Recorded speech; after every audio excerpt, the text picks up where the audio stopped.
Surviving the curse of the 80-20 rule on today's episode of Serve No Master. Today's episode is brought to you by Namecheap, the only place where I go to buy all of my websites. To find out how much you can save and get a free year of identity protection, go to servenomaster.com/Namecheap. Are you tired of dealing with your boss? Do you feel underpaid and underappreciated? If you want to make it online, fire your boss and start living your retirement dreams now, then you've come to the right place. Welcome to Serve No Master Podcast, where you'll learn how to open new revenue streams and make money while you sleep. Presented live from a tropical island in the South Pacific by best-selling author Jonathan Green. Now, here's your host. The 80-20 rule is this very interesting and universal principle. It says that 80% of your money will come from 20% of your effort. And it applies to a lot of different aspects of your new and fledgling business. When you're first starting out, you're going to be caught between these two poles. At one end is making money, pure capitalism, pure mercenary. At the other end of the spectrum is passion, pleasure, and enjoyment. Every time you're deciding what to work on for the day, you're caught between what you should do and what you want to do. That's really the balance between the 80-20 rule as you're beginning your business, as you're first starting to build an endeavor online. An example of this is you're starting your new blog. And right now you're in the middle of one of my blog contest cycles, which I'm excited about if you are. Maybe you're starting your blog this week or you've had a blog for a few weeks, whatever. You've got your blog going and you've written a few posts and you sit down for the night. You got your 2 hours in front of you. You have 2 hours to work. And all you work on is the aesthetics of your blog. You just think, oh, I want to make it look better. And so you spend 2 hours doing design work. And the 2 hours of design work oftentimes won't change anything about your revenue streams. It won't increase your number of visitors, won't increase your length of stay, won't lower your bounce rate. It doesn't do anything. It just looks nicer, makes you feel better about it. If you spent the same amount of time writing new blog posts, those blog posts could have gotten more comments, more likes, more social media, more traffic, and generated you a bigger following, which means more people join your mailing list, more people buy stuff from you or click on your advertising. That would have actually generated more money. This is the 80-20 rule at place. You didn't feel like writing blog posts. You wanted to make your site look better because it feels good for you. You were driven by the second motivation, desire, rather than the first motivation, profit.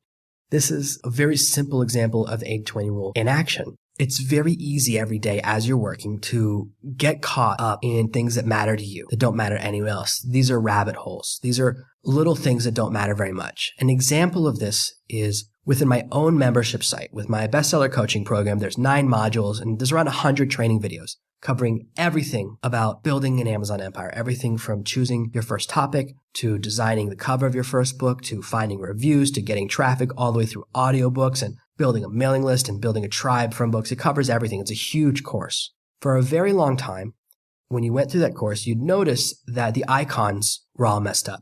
As you clicked on lesson 1 and lesson 2, the text was always correct, but the icon would look wrong and people would say to me, why didn't you fix that? And I say, well, I wanted to launch the course, have it making money before I went into the stuff that's aesthetic but wouldn't make a difference. Because the content is the most important part. So I did all the content for the course first, recorded all the videos, made all the worksheets, did all of that stuff first, because that's the most important part. Even though for me in my heart, yeah, I wanted it to look really good. And in fact, when I finally did it, it took me 5 or 6 hours to go in and fix the look. And now if you go through that course, it looks amazing.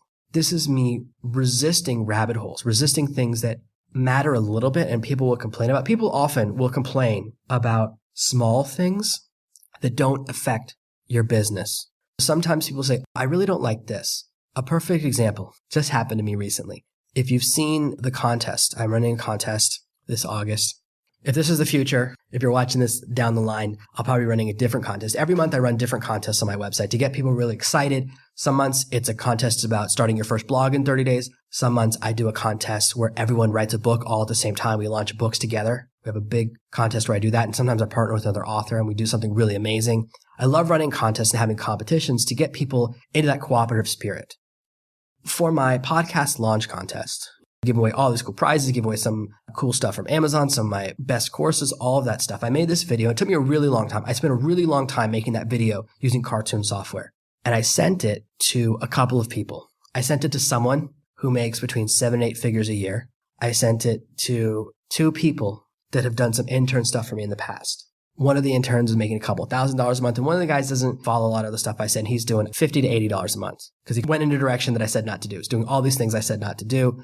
The feedback from the person making the most money was very simple. He said, there's one sentence where the audio is messed up.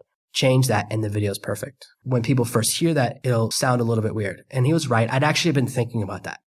The guy in the middle said, this looks cool. Good job. And the guy who's making the least amount of money was like, all I know is that the cartoon face is out of sync with your voice. And I wasn't even trying to sync up those things. It's a little character hopping around. He's actually moving on a loop. He's not synced up to my voice at all. So when you're getting advice, when you're listening to different people, you want to make sure you know the source. To fix the voice thing, it took me 20 or 30 minutes. I don't know why. I re-recorded the sentence like 10 times. It kept sounding the same. It sounded really echoey when I would say this one sentence. I have no idea why it was so weird. I had to redo it a bunch of times, but I fixed it, redid the video, re-uploaded a better version to YouTube. Now anyone who sees it will only hear it with the better audio thing. I fixed that. Took me about 20 minutes. Now, to fix the cartoon thing and try and sync up the voice to the sound of my voice would have taken me probably 2 or 3 hours because it'd be very difficult. It's very hard to sync up something like that, to sync up a moving mouth with your voice. If you've done any cartooning, you know what I'm talking about. This is something very challenging and very advanced, way beyond my level of cartoon stuff. I used a cartoon piece of software that helps you a little bit. I could have spent my 20 doing something that makes the video way better, more profitable, or my 80 working on the same thing, working on the same video, doing something that doesn't matter because no one cares about that. No one else will look at that video and ever think, why isn't this 3-second loop of one of the characters on the screen synced up to my voice? We can get caught up in the wrong stuff simply by taking advice from the wrong people. Whenever you're deciding what to work on and you're getting advice, make sure you get advice from someone who's further up the mountain than you rather than someone behind you. There are a lot of people on Make Money Online, Start Your Own Business, Travel the World forums all over the world. There's people on these forums all the time that all they do is forum. They're just keyboard jockeys. They read other people's posts and they rewrite the same material. And they sound very impressive. There's a certain forum I've been a member for maybe 10 years, and I've only got a couple of hundred posts on there. But then there's other people that have 50,000 posts. And you see that, you go, wow, this guy has so many posts. He must be an expert.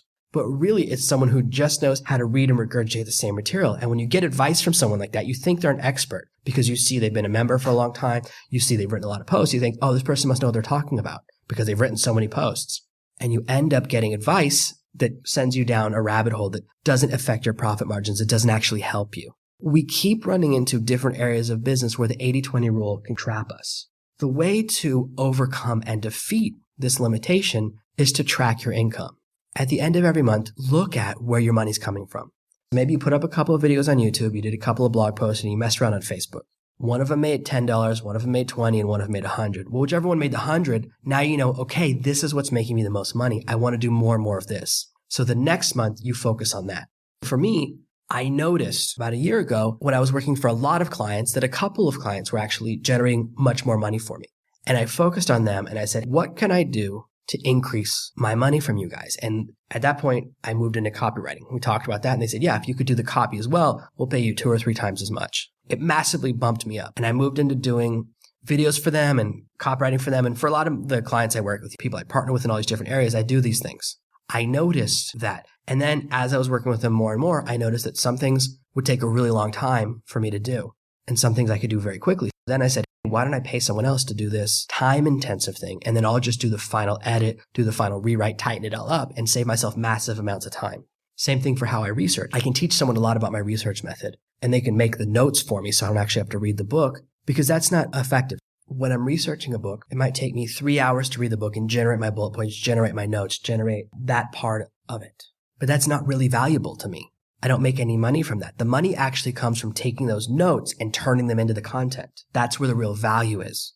Once those notes are generated, I can then write something really amazing. And actually taking notes from a book isn't a high-level skill. Most people can do it. Anybody who graduated high school and worked a little bit hard, or anyone who went to college knows how to take notes. They can read a book and just mark the highlights. And they can generate bullet points. That's not the high-level skill. The really advanced thing I can do is take those notes and write an amazing book from it. I discovered as I was working this part, I can get someone else to do. Another example of the 80-20 rule is when I'm learning to write copy or write a sales video for a market, the first thing I do is I watch a competitor's video to get a feel for the flow of the story, the beats, the story arc, all of those things.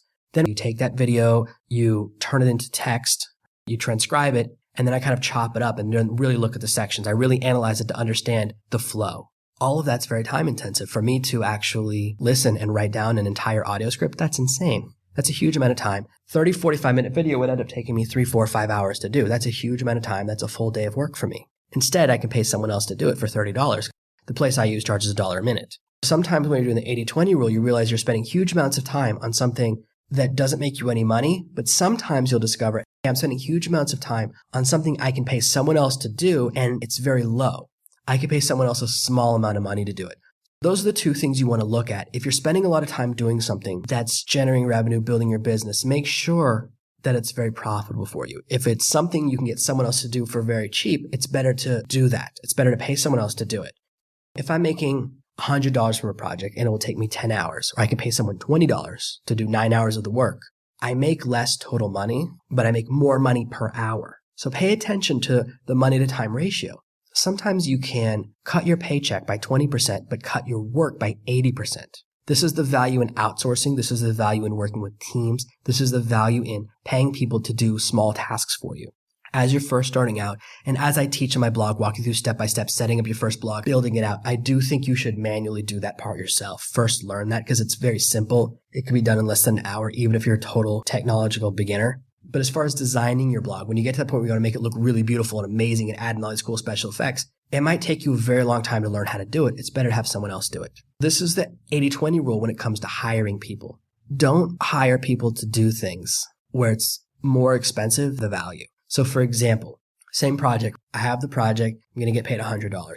I don't want to pay someone else $110 to do the work for me. I'm going to take a loss. And I don't want to pay someone else $90. I'm only going to make $10, and I'm going to end up having to manage them, work on it. I'll end up taking the loss. So you want to pay attention to that ratio and make sure that there's a big spread between the value you're getting, whether it's someone else paying you or the amount of time it's saving you, and what you're spending. You don't want to pay someone $100 to save you an hour of your time. That's a very high wage. But you do want to pay someone $20 to save you 10 hours of your time. That's the difference. So you want to think about the value of the time you get back.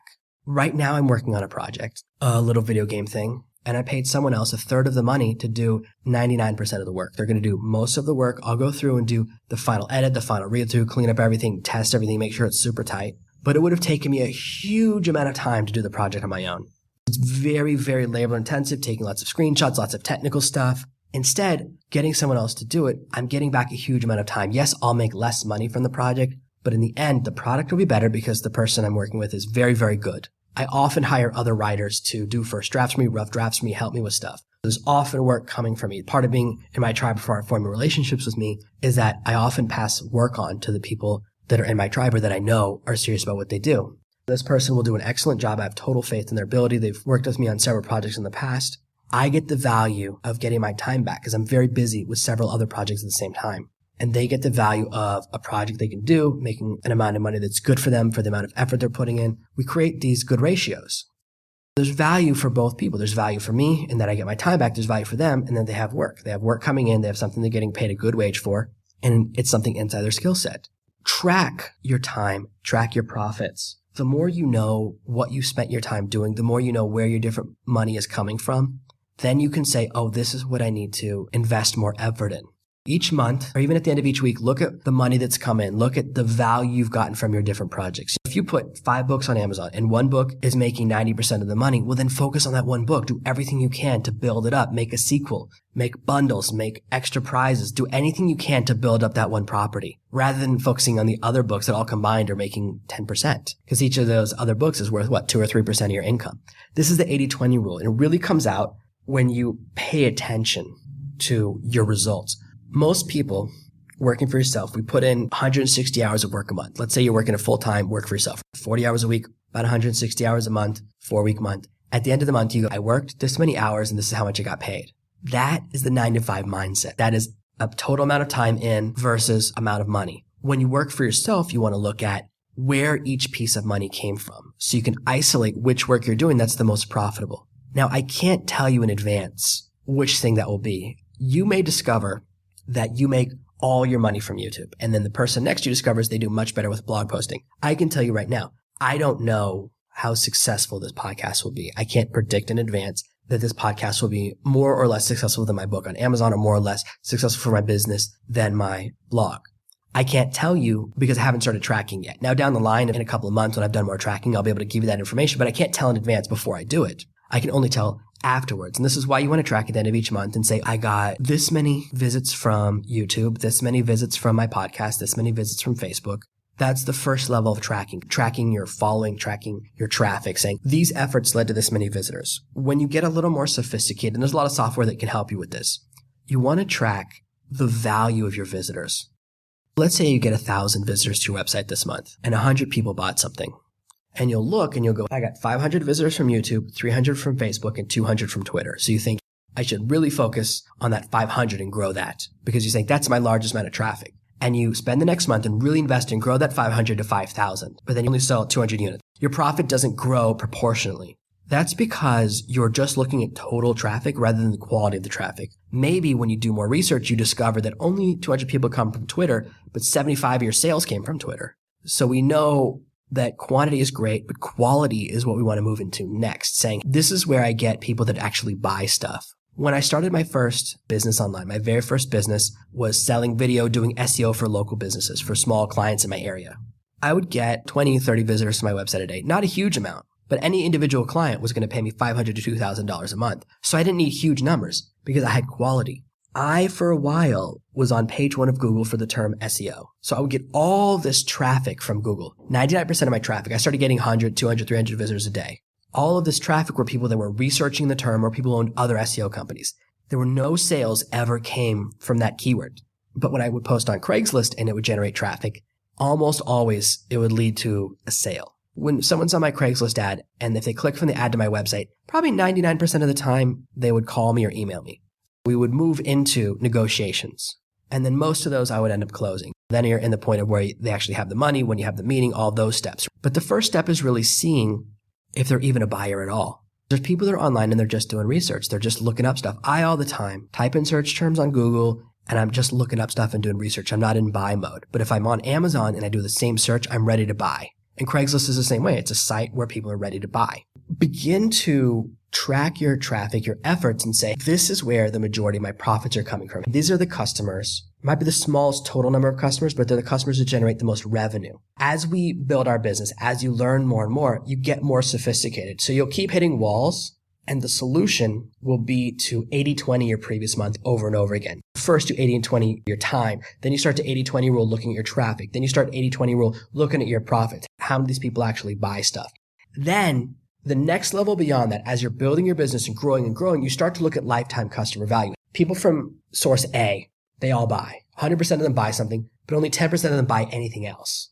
People from source B, 50% of them buy, but of those people, all of them buy 2 more products. So even though source B generates less initial sales, less short-term profit, long-term, they're 2 to 3 times more valuable. This is where you start to look at a term which is lifetime customer value. And that's where these numbers come into play as you're building a business. When you hear people saying these terms, this is the 80-20 rule. I want to invest in a place that generates the most valuable long-term customers. Each phase, as you build your business, you'll continue to run into these areas where what should I spend today working on? And looking at your past and doing accurate tracking will allow you with the 80-20 rule to make the right decisions so you become more and more efficient. And this is how you can keep making more money without doing big changes. And you can make the same amount of money by doing 80% less work. That's what's so amazing and so powerful about the 80-20 rule. To celebrate the launch of this podcast, I'm giving away some epic prizes. You could win an Amazon tab and have me personally turn you into a best-selling author. To win your part of over $20,000 in prizes, go to servenomaster.com/contest. Thank you for listening to this week's episode of Serve No Master. Make sure you subscribe so you never miss another episode. We'll be back tomorrow with more tips and tactics on how to escape that rat race. Head over to servenomaster.com/podcasts now for your chance to win a free copy of Jonathan's bestseller, Serve No Master. All you have to do is leave a 5-star review of this podcast. See you tomorrow.